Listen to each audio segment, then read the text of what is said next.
What's up YouTube, this is the Apple Unboxer, and today I will be unboxing and giving my first thoughts on the Apple wireless keyboard. So, let's get started. On the top of the box we see the name, and on the bottom we see some general information about the keyboard and the only top view photo of the keyboard on the entire box.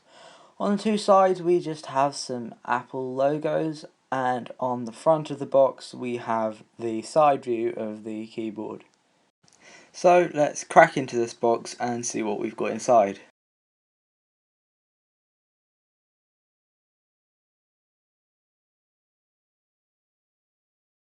So as you open the box you can see the keyboard on the top. We'll take that out and lay that to the side and come back to that in a minute. So as I said, we'll lay that to the side and we'll see what else we've got in the box.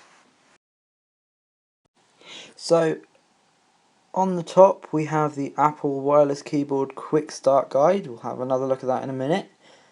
We also have this other sheet, which I'm assuming is shipping information, although I picked mine up from the store, so I don't really know what that is.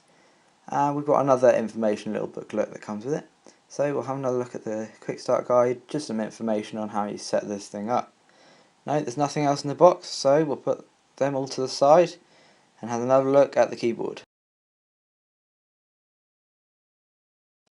I'll take the keyboard out of its protective cling film stuff and we'll have a closer look.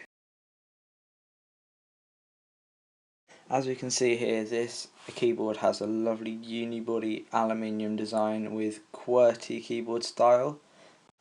On the end we see this lovely shiny metal end cap for where you keep the AA batteries, and on the other side we have the on-off switch, which is again very shiny, same material as the end cap for the batteries. On the underside we have the single Apple logo and some information about where this thing was made. And on the front again we have the QWERTY. So as ever, rate, subscribe, comment, and thanks for watching. See ya.